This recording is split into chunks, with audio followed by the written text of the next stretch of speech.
Seorang ayah menjemput putrinya sepulang sekolah. Setibanya di dalam mobil, putrinya pun menangis. "Ada apa sayang? Apa yang membuatmu menangis?" "Ini semua tentang Megan, ayah. Selama ini aku menganggapnya sebagai teman terbaikku, bahkan mungkin seperti saudara perempuanku. Namun hari ini aku tahu kalau dia menjelek-jelekanku di belakangku." Ayahnya hanya tersenyum dan berkata, "Lihat, kaca mobil kita kotor dan buram, bukan?" "Ya," jawab putrinya. "Akan lebih baik jika ayah menyalakan wiper dan menyemprotkan air agar dapat membersihkan dan menjernihkannya." "Si, sudah jernih bukan?" jawab putrinya. "Ya, tapi aku sedang menyampaikan kesedihanku. Kenapa ayah malah membicarakan air dan wiper?" Ayahnya tertawa dan berkata, "Putriku, sama seperti pandangan kita yang tidak jernih karena kaca mobil yang buram, dan kita harus membersihkannya dengan air agar kembali jernih. Terkadang di dalam hidup, kau akan membutuhkan air mata untuk menjernihkan pandangan dan penilaianmu akan siapa yang boleh kau percaya dan siapa yang sebaiknya tidak kau percayai. Air matamu sudah menjernihkan pandanganmu hari ini, maka petiklah hikmah dan belajar dari pengalaman ini." Seperti cerita di dalam ilustrasi tadi, terkadang kita pun tidak bisa atau gagal dalam menilai atau melihat dengan clear hanya karena pandangan kita yang tertutup atau buram. Namun tidak perlu khawatir, sebab hidup selalu punya cara untuk menyadarkan kita.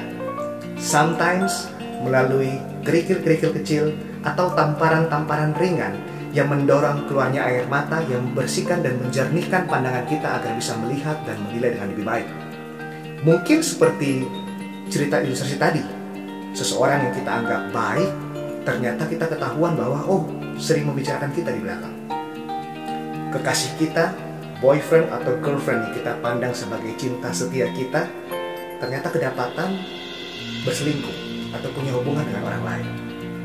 Atau sahabat yang kita anggap loyal, jujur, dan betul-betul bisa kita percaya, ngutang sama kita. Kita pinjamkan dia duit 2 juta rupiah, namun ketika datang waktunya mau ditagih, marah-marah, ngemplang, bahkan lari. Friend, kejadian tidak menyenangkan seperti tadi ibarat tamparan-tamparan ringan yang sebenarnya menghindarkan kita dari pukulan lebih telak. Jika Anda suka olahraga tinju, itu bagaikan uppercut ke rahang kita yang berpotensi membuat kita KO. Lebih baik ketahuan kalau dia yang kita percaya itu suka membicarakan kita sekarang, daripada nanti ketahuannya telat ketika hal-hal lebih besar, lebih sensitif yang dibicarakan olehnya. Lebih baik ketahuan pacar kita berselingkuh daripada ketahuan suami atau istri kita yang berselingkuh. Uang 2 juta rupiah yang kita keluarkan, yang kita bayarkan untuk menyingkirkan seseorang yang tidak jujur, tidak loyal, dan tidak bisa dipercaya dalam hidup kita, merupakan biaya yang sangat ringan yang kita keluarkan. So friend, untuk semua hal itu, petiklah makna.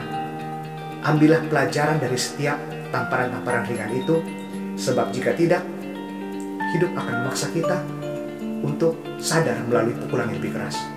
Seperti kisah inspiratif berikut ini, yang menunjukkan bukan hanya mata satu orang, tapi mata banyak orang baru terbuka setelah mendapat pukulan yang cukup keras yang menyadarkan mereka akan kesalahan mereka sebelum bisa membuat keputusan yang lebih baik. Seperti apa kisahnya? Kita lihat berikut ini. Pada pemilihan Presiden Amerika tahun 1960, pertarungan perebutan kursi Presiden Amerika yang ke-35 itu diikuti oleh 2 kontestan, yaitu Richard Nixon dan John F. Kennedy.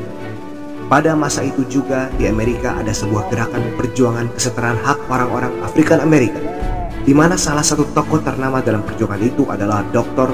Martin Luther King Jr. Di antara 2 kandidat ini, Richard Nixon lebih memiliki kedekatan dengan Dr. Martin Luther King Jr. Ia pun mendapat dukungan dari beliau, sehingga tidak heran jika orang-orang Afrikan Amerikan cenderung berpihak pada Nixon ketimbang Kennedy. Namun pada tahun 1960, ketika Dr. Martin Luther King Jr. ditangkap dan dipenjara atas perjuangannya untuk kesetaraan hak orang-orang Afrikan Amerika, istri Dr. King, Coretta Scott King, yang saat itu sedang mengandung, tahu bahwa Dr. Martin Luther King Jr. memiliki kedekatan dengan Richard Nixon, sehingga berusaha menghubunginya agar dapat mengeluarkan suaminya dari penjara. Namun dia, Richard Nixon, seorang yang dipandang dekat dan bahkan secara lisan didukung oleh Dr. Martin Luther King Jr., memilih untuk diam dan tidak berbuat apa-apa karena khawatir jika dia menolong sahabatnya yang berkulit hitam, dia akan kehilangan dukungan orang-orang kulit putih di daerah selatan. Melihat Dr. King sedang dipenjara atas perjuangannya dan keadaan istrinya yang sedang mengandung, maka tanpa mencemaskan suara dukungan orang kulit putih, John F. Kennedy, rival dari Richard Nixon, yang selama ini bahkan tidak dekat dan tidak didukung oleh Dr. Martin Luther King Jr., segera memperjuangkan pembebasan Dr. Martin Luther King Jr. Air mata kesedihan dari Dr. Martin Luther King bersama istri dan segenap orang-orang Afrikan Amerikan menjernihkan pandangan mereka tentang siapakah sesungguhnya yang boleh dipandang sahabat dan yang dipercaya. Hasil pemilihan presiden ini dimenangkan oleh John F. Kennedy dengan selisih kurang dari 1%, dan tentunya kontribusi ini datang dari suara African American. So friend, untuk setiap kesedihan, kekecewaan, dan air mata yang datang melalui tamparan-tamparan ringan ke wajah kita di dalam hidup ini, janganlah larut di dalamnya, tapi ambillah hikmahnya dan petiklah pelajaran daripadanya. Sebab jika kita tidak pernah belajar, maka believe me, life will always find a way to knock you out. Oke? Sampai di sini dulu video kita kali ini. Semoga bermanfaat. Jangan lupa untuk teman-teman subscribe dan nyalakan notifikasinya supaya teman-teman tidak pernah ketinggalan video-video saya berikutnya. Jumpa lagi dengan saya Syahrial pada video berikutnya, and I hope you always have an amazing and fantastic day. Salam.